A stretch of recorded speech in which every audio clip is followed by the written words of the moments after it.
Okay, so hi volunteers. We are practicing the bike path stencil right now. We tried a couple different methods to see what's going to work best. We tried a roller, which you see here was not a good idea. No matter what, we had too much paint and it ended up looking like a giant blob. So the secret to success here is going to be using a very, very, very small amount of paint. You're going to dip your brush in. You're gonna kind of push it down. See, you're pushing paint out of your brush here. And now you're just having a little bit of paint. And you wanna leave that rough edge. You wanna see a little bit of pavement on each section edge of your stencil. Otherwise, that means you've gotten bleed through. So it's okay for it to kind of look rough on the edges. And then I'm making sure to keep my brush perpendicular. You'll see how these lines are these fine details are very close together. And if you have too much paint, it's kind of going to ruin the whole thing. So I'm keeping my brush perpendicular and I'm just going like this. I might turn my brush this way and do it.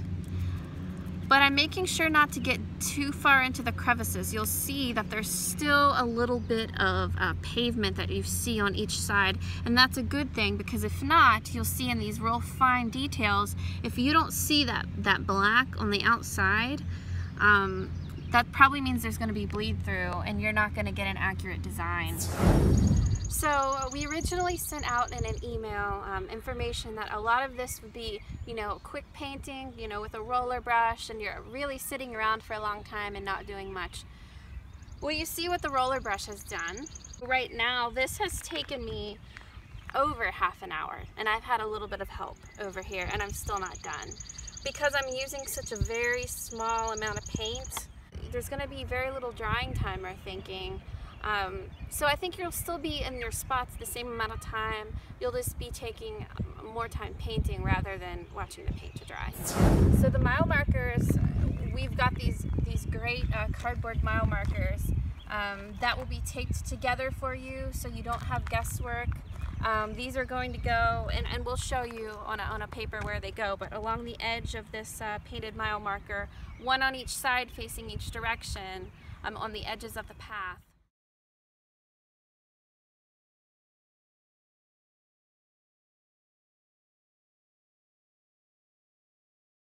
It turns out using one of these brushes with very little paint was the trick for those two.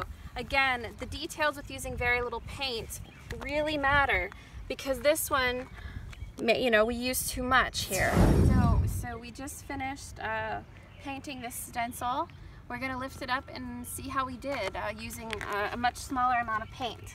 So we're lifting this up together on both sides, me and my volunteer partner here. So 1, 2, 3, straight up. Ah, that looks good.